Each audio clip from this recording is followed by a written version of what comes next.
So here we are with Great Turning Points Opera Edition Part 1. So those of you who were here for, and I think it's most of you actually, who were here for the very first lecture we did about a month and a half ago. We were talking about the development of the violin, which was commissioned by Catherine de' Medici and Balthazar Beaujoyeux, her fiddler and choreographer there. This was really the kinds of events, these carnivals and pageants and ballets and theatrical events. These were the kind of events that ultimately brought about opera.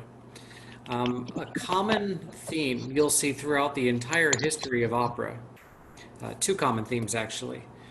The first is the goal of creating the ultimate or total art form. This idea comes back over and over again, and this was also largely the impetus for creating opera in the first place. The other was looking, the other common theme, common thread throughout the history of opera is looking back to Greek tragedies as the ideal art form and the ideal theatrical or dramatic event.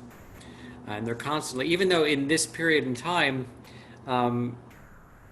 we know now that their knowledge of what Greek drama was actually like was relatively limited and in some case flawed. Nevertheless, that's still what they were looking back at. So, with Catherine de' Medici's commissioning of the first violin, this allowed for the first orchestras to be formed.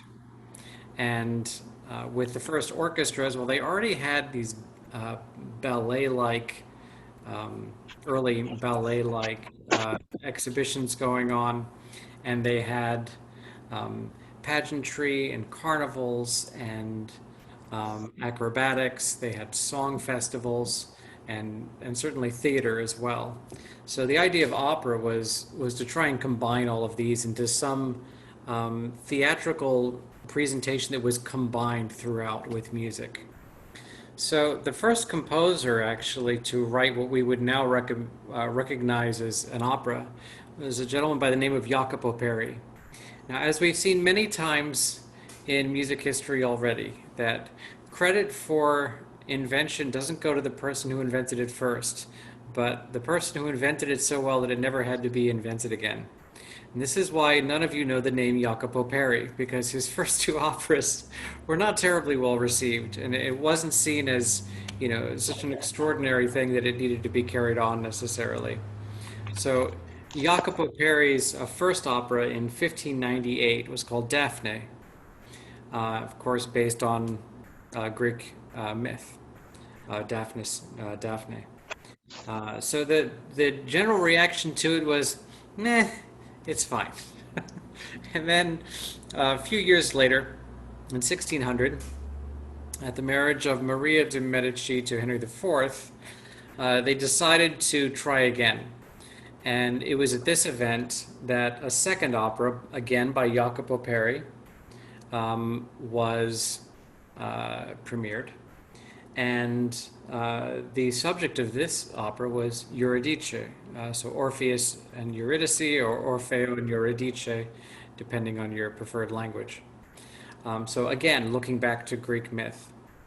And what you'll find today is Orfeo and Eurydice, Orpheus and Eurydice. This story has been produced as an opera so many times, and we're going to keep referring to it. So just to give you a very quick, super Cliff Notes version of the storyline. Orpheus is a musician, and he's a gifted player of the lyre, the Greek lyre or harp. And in the beginning of the opera, the story, the myth, his Eurydice has died. And he basically decides he can't live without her, so he's going to go down into the underworld, and there's different versions of the story, but he's going to convince Hades to release her. And usually this is done by warming Hades' cold heart through the power of music. And Hades, of course, decides to release the beautiful Eurydice to him, but it says that he has to prove his love and faith by not looking at her and not speaking to her, not addressing her the entire way back up the passage to Earth, to the land of the living. And there's a happy version and a sad version. Of course, being a Greek myth, the original version is sad, where she's pleading for him to look at her, and she's feeling despondent, and finally, he's so worried about losing her when he gets to near the land of the living that he turns and looks at her, and of course, he's broken the deal that he made with Hades, and she's taken back to the underworld forever. In most of the operas, they do a happy version where Hades, there's some version of Hades taking pity on them, and even though he looks back and has broken the deal that they made, he lets her go anyway, and it's a happy ending, which makes everyone go home happy at the end of the opera. But there's your basic storyline of Orpheus and Eurydice. So this was the story entitled Eurydice in 1600. Again, it was just it wasn't a huge spectacular success. By some accounts, it was a complete fiasco. But they tried, and it was the start of something. The important thing that happened at that marriage and this entertainment that was provided for the guests, and this is actually the original program from that. This gentleman, Vincenzo Gonzaga, Duke of Mantua, was in attendance. And the Duke of Mantua was a music lover, and he and his secretary, a gentleman by the name of Alessandro Strigio, were in attendance, and they thought, well, this opera idea has some possibility, but they're thinking we could probably do it better. So they took this idea and ran with it.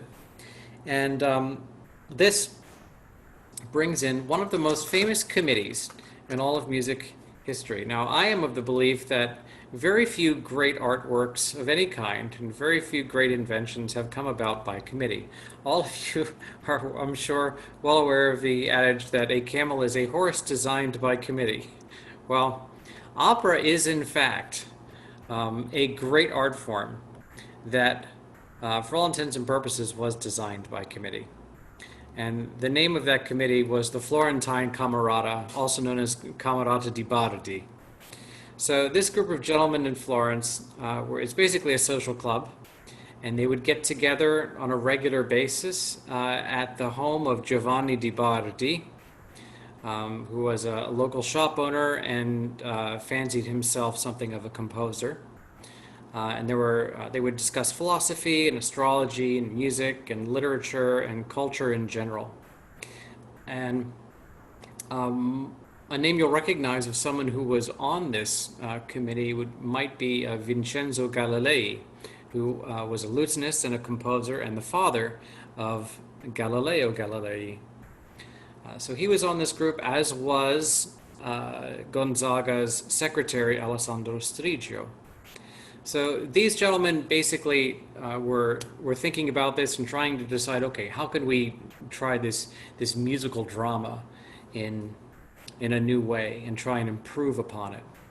And they happened to choose, fortunately for all of us and for all of music history, the greatest musical genius of the era to write the third opera, and third time was the charm. So Claudio Monteverdi is a name most of you probably will have heard, and he is the true father of what we now call opera.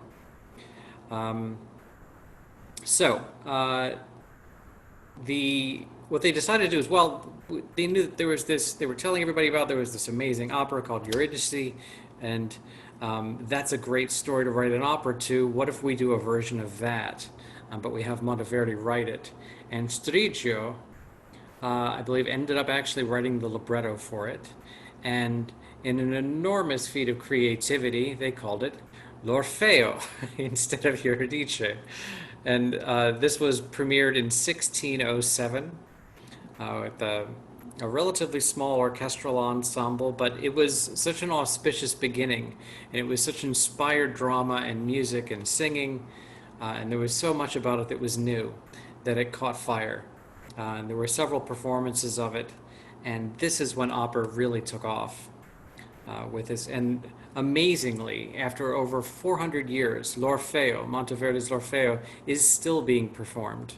I actually conducted a performance of this with the Cincinnati Chamber Opera several years ago. It was one of the last things I did in Cincinnati, in fact. But amazingly, only 35 years later, by the time of Monteverdi's death, opera had spread all over Italy and other parts of Europe, and in Vienna, they'd already had 19 opera houses, 19 separate opera houses, which is truly amazing when you consider most major cities in the United States have one major opera house at best, and many don't have any. And they had 19 in one city, only 35 years after the creation of this new art form. Now, one of the amazing things and important things that Monteverdi helped to popularize, he didn't actually invent it, although you'll find some places said that he did not, was the invention of what's called recitative or recitativo, which means recitation.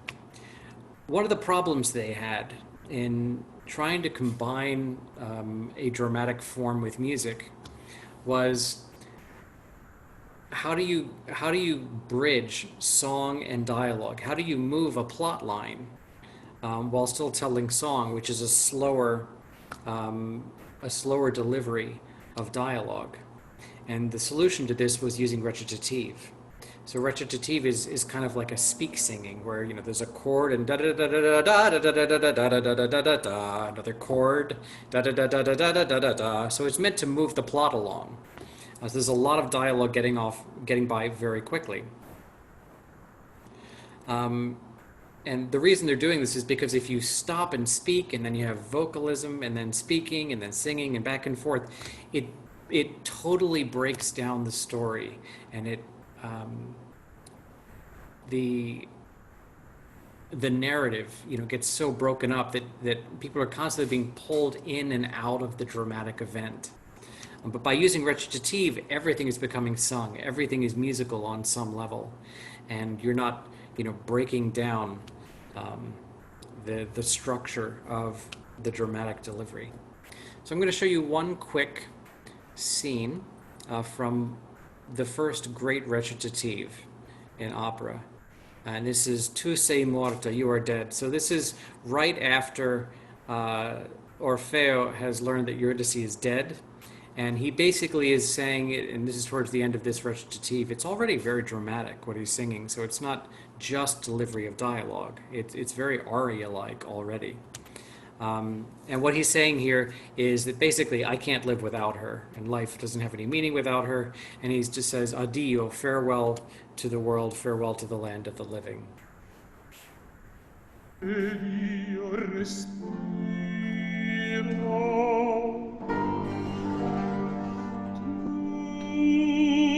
Tu sei da me partita,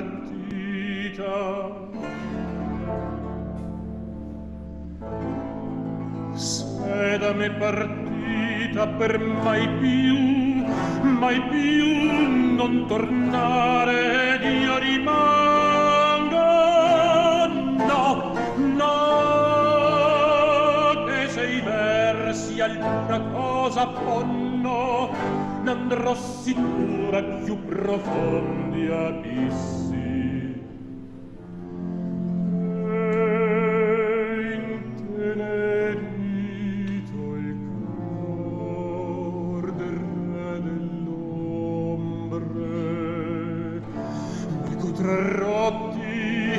A rivedere le stelle,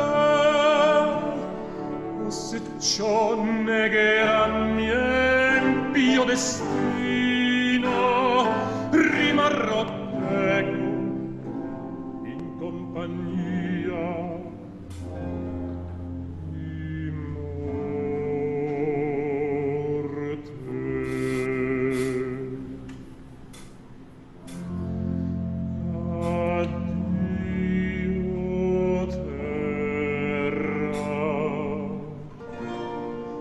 Addio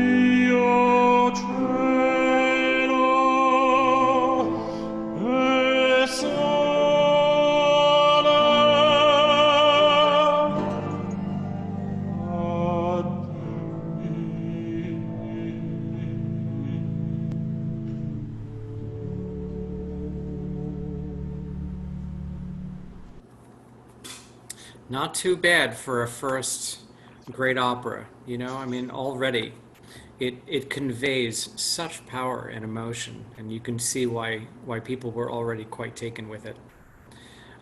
So let's talk a little bit about what opera looked like in the Baroque era. Now, most of us never get to see anything like what real Baroque opera was like.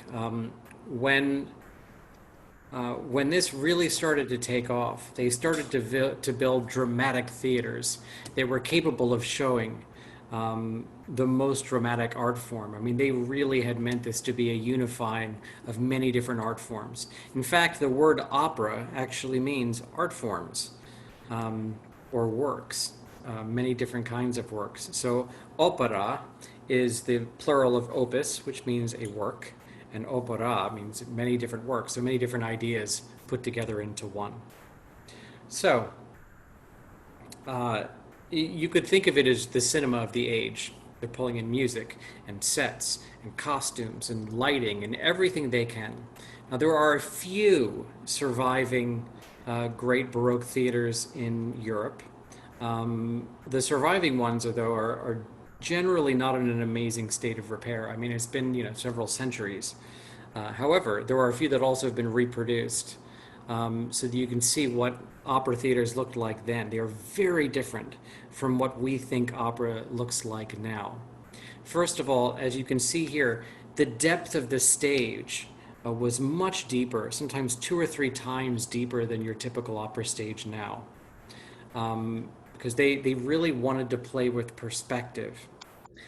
And then there's all of these slides on the sides, these baffles that bring in from either side all of these set pieces, and there's separate slats that are brought in from the top. Sometimes the entire back will open up. There's holes along the floor where things or characters can come out of the floor.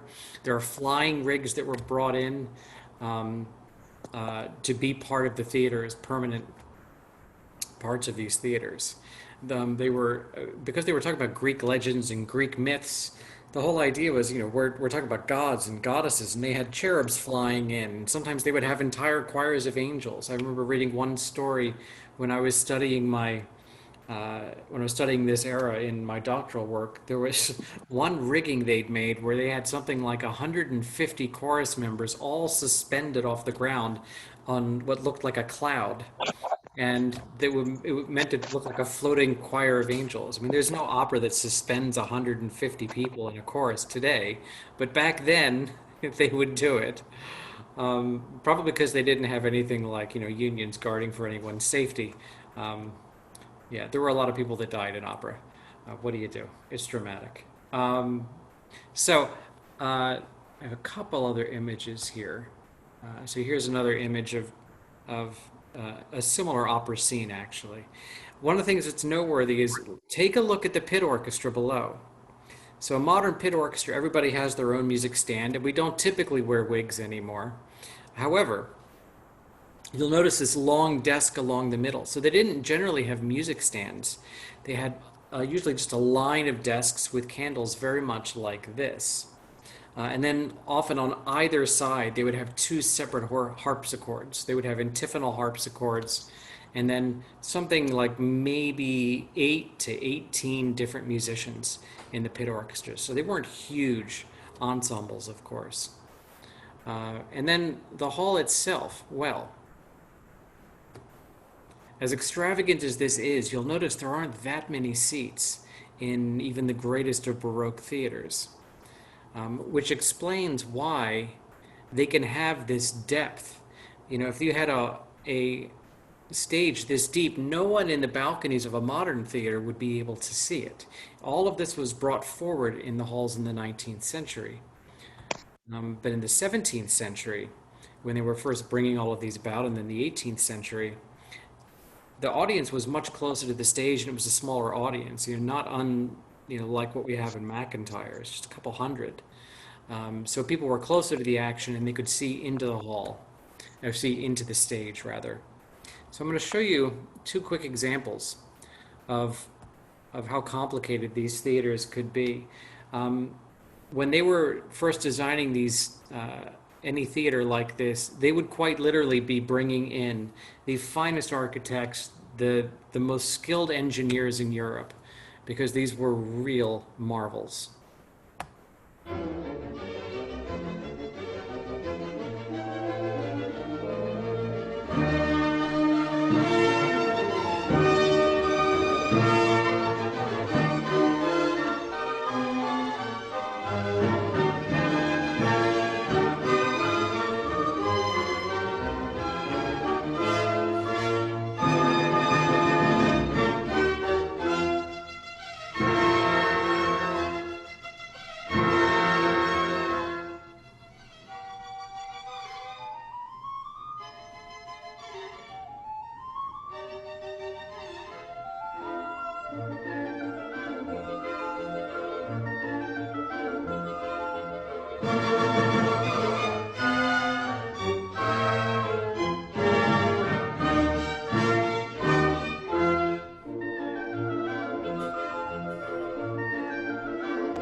So as you can see,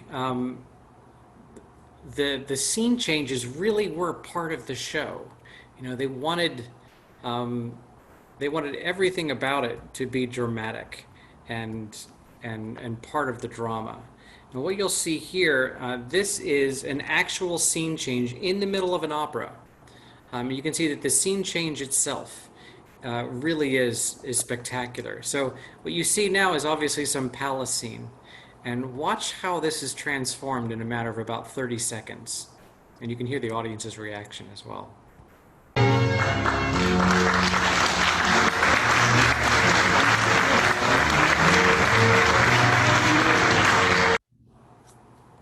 Oh, sorry, I'm not sure why that happened. Let's try that again.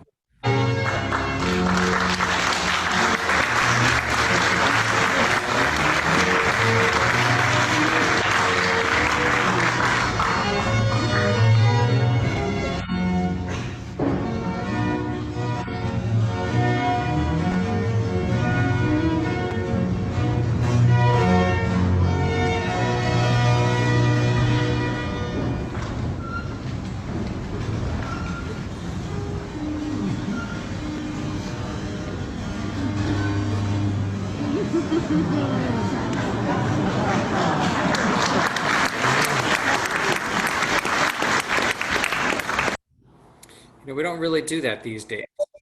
In these days in a modern opera, you know, a curtain is dropped, maybe there's music, you know, in the middle of it, but it's quite a different thing to see these days. And you can understand why opera continued to be incredibly popular. Now, one of the other things that came up on Monday night, and I decided to add a small section about this, was gender roles in opera. It is just, it's quite a rabbit hole to discuss. This is very interesting. This is Gender roles. Michael's been giving all these lectures. So this is one on early opera. I think you're not muted. This is one on early opera. Hold on. So I'm going to make sure everyone's muted. All right, let's try that again now. So it's fascinating to look at gender roles in opera, and it's amazing how many times you'll find in different areas of Europe and for different reasons. You have males playing female roles and females playing male roles, and multiple reasons for this. So I'm going to show you two of them right now. So as you'll see, this little pink region, these is what was called the Papal States. For several centuries, I mean, all of these little regions changed, but of course, Italy wasn't the Kingdom of Italy. It wasn't a country, a unified country of Italy until, you know, well into the 19th century. So we have basically different regions that are ruled over by a city center. The Papal States, of course, by Rome and the Vatican. Now, one of the rules that they had in the Papal States was that there are no women on stage. They thought that was inappropriate. What they did find to be appropriate was the use of castrati. So these would be men who were castrated before their voices changed, and their larynxes, of course, would not mature, and their voices would stay very high as a result. So female roles would often be played, or even hero roles were often played by castrati. But it certainly wasn't seen as feminine necessarily. For reasons passing understanding at the time, they didn't necessarily see, gods and goddesses and heroes as being necessarily what we would see as, virile masculine gods today. A very high singing lyrical voice that sounded very feminine to our ears seemed perfectly appropriate to them. So this is one of the most famous castrati of all time, Carlo Scalzi, who actually sang in opera houses all over Europe. And the last castrato is... There actually were castrato into the 19th century, believe it or not, and this gentleman actually lived into the early 20th century, so much so that we actually have a recording of a castrato's voice. So here is Alessandro Moreschi, who lived, I think, until 1910.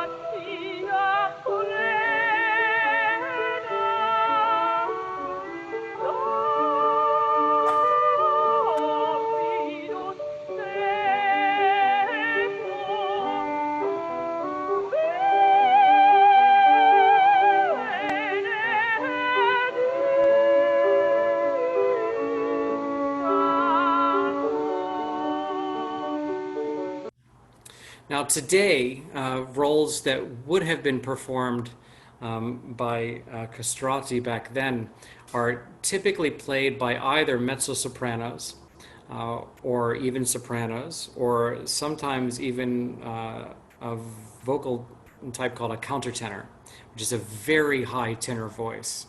And there are actually many countertenors. I mean, when I say many, that's a relative term, but there are many countertenors around the world that are trained to sing in a very high tenor voice. But of course, we haven't been castrating singers for a couple generations now, which I'm happy to say. Now, on the other end of this is what would be called breecher roles, or breechers, or trousers, or sometimes just called pants roles. And you'll notice in some operas, inexplicably, the heroes are played by females. So here's an example of Handel's Giulio Cesare. This is Julius Caesar next to his Cleopatra. And this was actually a role that was specifically written by Handel for a woman to sing. This was a style of writing and singing at the time where they were preserving this high voice style of the era for hero types. So again, this is not a male role that was played by a female. It was written for a female, even though it's a male character. And another very confusing example of this that's pretty much the norm. So here's Humperdinck's Hansel and Gretel in 1893. Here's Gretel, played by a female, and Hansel, played by a female, and the Sandman, a very buxom female. And then here, of course, in the same opera, we have the witch, played by a male. This is not at all uncommon for this opera. So I think some of the gender switching back and forth can be very confusing for people who are not familiar with opera history at all. And I remember when I was young, and the first time I saw It was actually Gluck's Orfeo in Eurydice, which we'll be talking about in a moment. And it took me a while to actually understand that the woman singing was Orfeo, because it was a pants roll, and it was so obviously a mezzo-soprano singing it. But yeah, opera is nothing but entertaining in its history. So, another thing that was very popular throughout, and this actually started with Monteverdi as well, the great innovator of the early Baroque, was the da capo aria. So, throughout the Baroque era, a general blueprint for operas was the following: recitative, aria, exit. Recitative, aria, exit, over and over again. So what would happen is a new character would come in and they would have a recitative, lots of dialogue, more or less sung, and some recitative, as you've already seen, is more dramatic than others. But the idea is to get dialogue out, is to move the plot. So they do a long recitative, and then they do an aria where they're reflecting emotionally on all of the things they just said. So character runs in, this and this and this happened, da da da da da. They set up a dramatic event, and then the aria is basically an emotive expression, but very little plot moving in an aria. And sometimes it's referred as an exit aria. If it's the last aria of the scene, and that character will exit, new character comes in, recitative, aria, exit. And it got so formulaic that by the time we got to the 18th century, it seemed very old-fashioned and so structured as to be a little silly. Another problem that eventually crept up was the nature of the da capo aria. So the aria itself would be a ternary form, a three-part form, A, B, A prime. So there's an A section, and then a contrasting B section, and then the A section for the orchestra and the conductor and all the music on the page was exactly the same as the first A section. However, the vocalist, the style of the age, the tradition of the age, was for them to use all kinds of vocal technique and show off in the return of that A section. And it would be all kinds of ornamentation and scales and arpeggios and whatever they wanted to do to show off their own vocal technique. This became so popular that it sidelined plot, and many composers who were more, and writers who were more interested in actually telling drama really started to be bothered by the da capo aria, because it would be such a show of vocal technique that ended up being the point of it, and the plot was sacrificed. It wasn't always the case, of course, but it did become the case by early to mid 18th century. I'm going to show you a quick example of what a da capo aria, maybe more tastefully sung, might sound like. So this is a Vivaldi aria, and what I'm going to show you is the first A section and then the return of the A section, so you can hear the difference. And it's only about 30 seconds in each case. I'm just going to play you the first two phrases. So here's the first A section, and we'll listen to it 2 times so you can get it in your ear.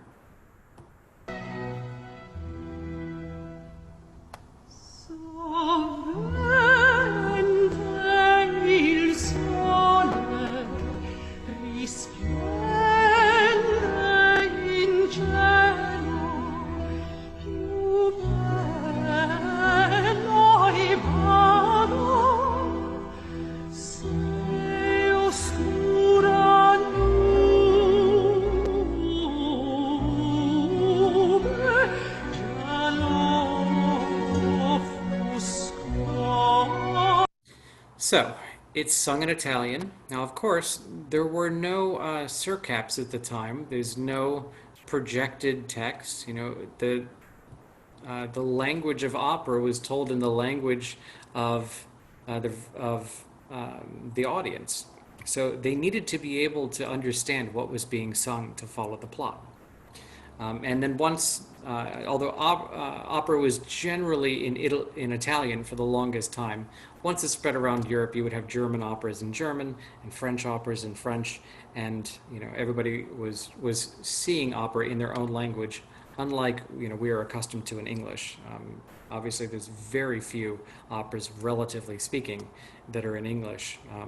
Partly just because it's not a very songful language. Let's admit it. Now, I'm going to play this one more time, just the A section, the original version. And what I want you to listen to is how many notes per syllable there are. This is a singing that is syllabic, meaning every single word has only one or two notes that are sung per syllable, if that makes sense.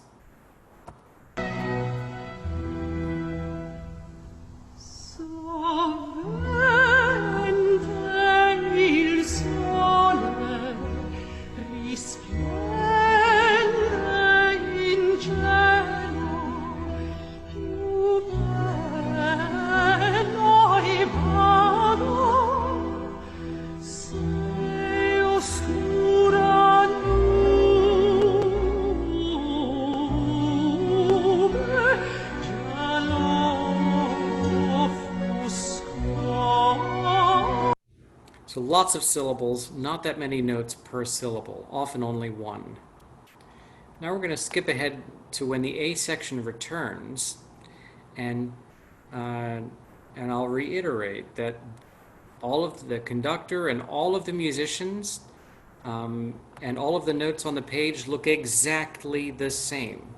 But the singer is taking liberties with basically an improvisatory style of singing, and you'll hear the difference.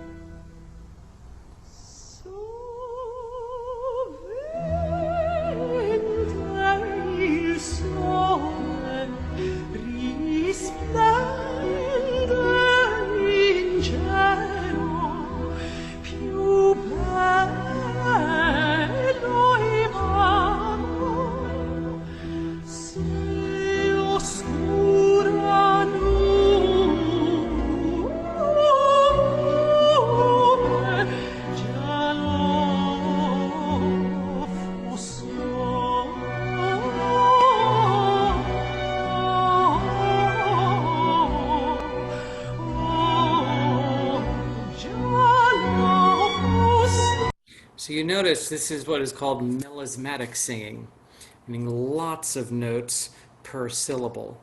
So it becomes much more difficult to understand what's being said when the syllables are all separated by so many different notes. So as I was saying, this is not a terribly flagrant example of it, but it became such a problem for many that vocal technique became way more important than plot, I was saying. And this really irked composers like Christoph Willibald Gluck, who decided to put a stop to this because he cared about drama. He wanted fidelity to the written word, to the story, to the plot that was trying to be conveyed. And music should serve the telling of the story. And this brought about reform opera. And the first reform opera, not surprisingly, is once again Orfeo. And that, of course, was no coincidence that he chose this opera. So when we say reforms, what was being reformed? Well, a couple of funny things had happened. The da capo aria was one. Gluck said no more da capo arias. And he also got rid of this strict blueprint of recitative aria exit ad infinitum, because it was an unnatural storytelling style, and it didn't really mirror the way we live stories. He would also blur the lines between aria and recitative even more. So recitative still exist, but they were more dramatic. And then arias themselves were less florid and melismatic, so that they were also part of the storytelling. Another important thing that Gluck brought about with his reform operas were the necessity of overtures being linked in style and plot, style and mood and theme to the plot of the opera. Now that seems kind of obvious that to us that the overture should set the stage more or less for what you're about to watch, but this wasn't at all obvious at the time. Very often they would be, I mean, Rossini did this multiple times, where he would pull an overture from one opera that wasn't successful and just slap it at the beginning of a new opera rather than write an entirely new overture. I'll just use this other overture that has nothing to do with the opera you're about to watch. So very often overtures were just seen as, it's an introductory song just to tell people the opera's about to begin, but doesn't really have anything to do with the opera itself. And Gluck said, enough of that. We have, a real mature art form here, and these theaters that are designed to show this art form. Let's have it be the most convincing and cohesive art form it can be. So again, his Orfeo and Eurydice came out in 1762, and reform opera took off very quickly.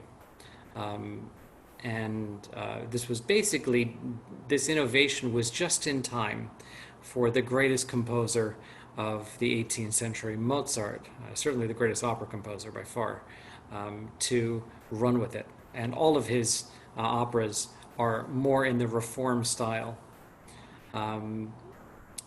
Gluck himself was more of a great businessman than he was a great composer. And this is why, to this day, very few of his works are performed.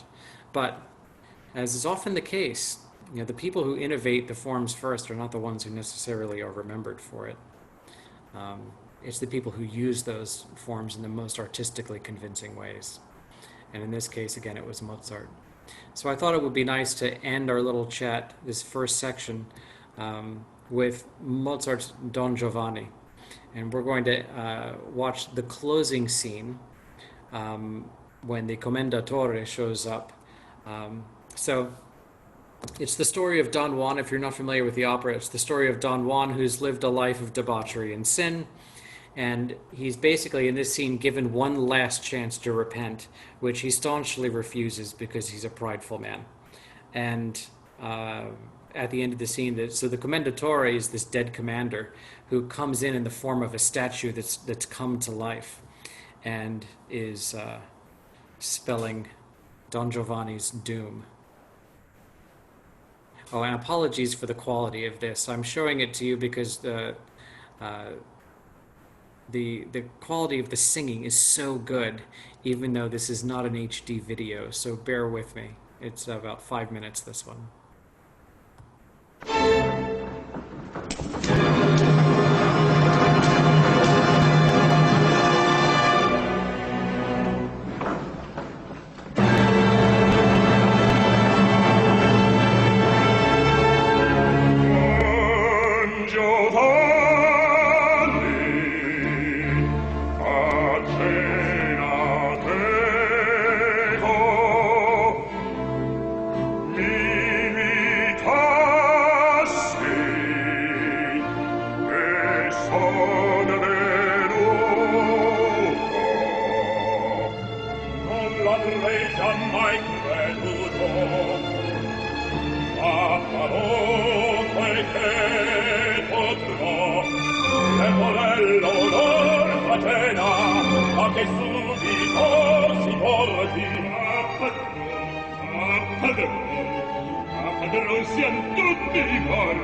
So we end the first chapter on a rather dark note. So if you want to put your video back on, I'd be happy to take some questions now, and feel free to unmute yourselves. But that's all we have for part one of our little stories of opera.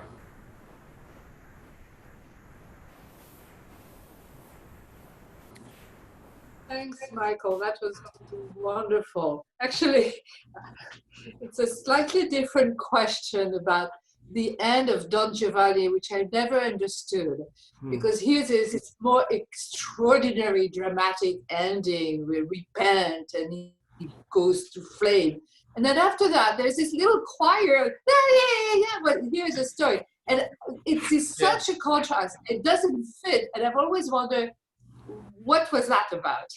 Yeah, well, I couldn't agree more. And I stopped the video right at the moment when the happiness was about to start. Right. Because it does, you're like, wait, what? What's everyone celebrating about? I think today we probably would preserve, the sense of drama and let people go out of the theater talking about it. But at the time, I mean, this opera is, over 4 hours long. It's a significant length of time people have been sitting. It depends on the production. You'd be amazed how long these productions can be, depending on how many numbers are kept in. But it wasn't at all uncommon for people to be in an opera house 3 to 5 hours and have multiple intermissions. And I think at the very end of this, part of the reason to have this big rousing ending was to send people out on a happy note. I really do think that's most of what it was about. And it proceeds. I mean, Don Giovanni is, sent off, and he's something of a questionable moral character anyway. So, ding dong, the witch is dead. Let's have a little celebration and send everybody home with a smile on their face. And I really do think that was part of it.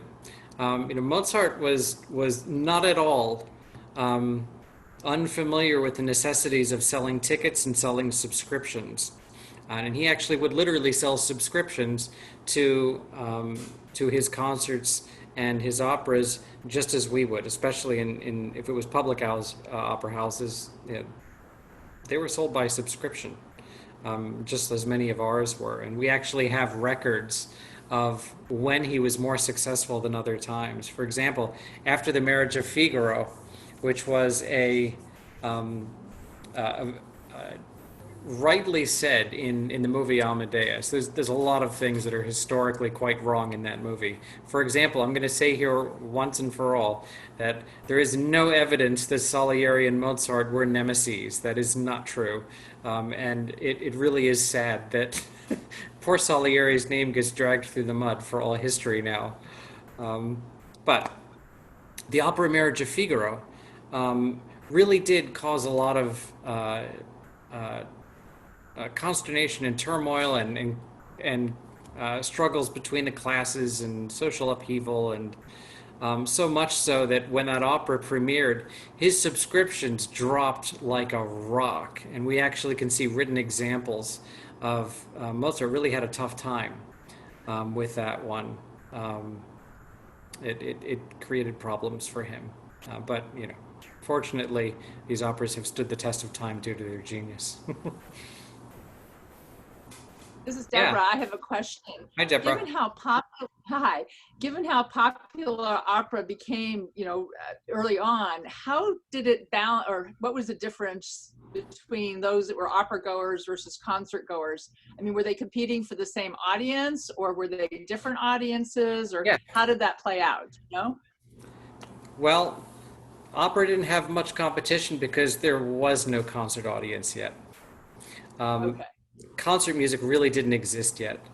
It was only just beginning at that point that there would be instrumental ensembles. Opera really did predate any serious concert music. Concert performances at the time, I mean, there were no symphonies yet, in 1600. There weren't really even any, concerti to speak of, or concerto grosso. The idea of instrumental ensembles, those grew literally throughout, and very gradually throughout the 17th century. So Orfeo and Eurydice, L'Orfeo, Monteverdi's L'Orfeo, again, that was 1607. It's a very small pit orchestra. And any small instrumental ensembles at that time, they weren't really for the public. They were meant for court and court entertainment. So it was entertainment for kings and queens, and they would also have dance suites, and there would be, and sometimes, a dance suite was composed just for the music to be listened to, but very often it was for actual dancing. So it wasn't really concert music per se yet. Um, Now, there were small ensembles, like chamber ensembles, and there would be something called like a trio sonata. And trio sonatas were phenomenally popular. And there were Sonata da Camera and Sonata di Chiesa. So a Sonata da Camera was a trio sonata. It's for four instruments, even though it's trio, because you'd have two instruments that are melody instruments, and then you would have two instruments that make up the basso continuo, which would usually be like a harpsichord and an organ, or a cello and a lute, or something like that. And so they would share the role, but they were considered kind of one role, so they're still called a trio. Anyway, a sonata da chiesa was a sonata of this type meant for the church, and a sonata da camera was a sonata of the very same type, more or less, that was meant for the home or for a chamber. These took off like crazy, and they were being published all over the place. And then gradually, those ensembles would get larger and larger, and a publishing business actually started because of, print publishing was a thing. Also around 1600. I mean, that's when things really started to take off for a whole art form. And then it was, Vivaldi really actually was one of the most important composers responsible for what would become instrumental music because because he popularized the concerto. He wrote so many concerti, and they were so popular that composers all over Europe started writing in this style.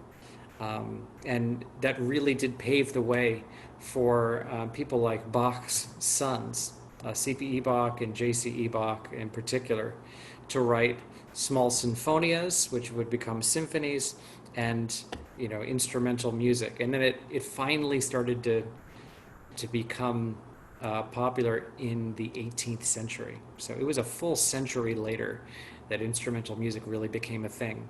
And then it was still time after that before there was a public audience, before there were public opera houses instead of court opera houses. And that was also really an 18th century thing. The public at large wasn't really going to operas that much. They couldn't afford it. That was upper class fare. Thank you. Yeah. Any other questions? Okay, so if you think of something, shoot me an email. I'm not amazing at responding to emails, but I'll do my best to answer questions as quickly as I can and send links or whatever may be applicable. The second part of opera history, I think, will be entirely 19th century, just as the second part of Great Turning Points was. We'll be talking about Beethoven's Fidelio, which is a great opera of revolution, and we're in a bit of revolutionary times now, so it seems an appropriate place to start the next part. And also with Beethoven's 250th coming up in a couple of months. And we'll also talk about another Orfeo and Eurydice, in this case, Orpheus in the Underworld, which is a comic version on this, and it's completely hilarious, and we'll talk about that one. And that led to Gilbert and Sullivan and eventually music theater. And then, of course, we'll finish off the 19th century with Wagner's Ring Cycle. So I think those will be the three pillars that make up part two. Alrighty. All right, thanks so much for coming, everybody, to this class. And we'll see you next Monday, or next Wednesday. Next Monday and Wednesday. Yeah.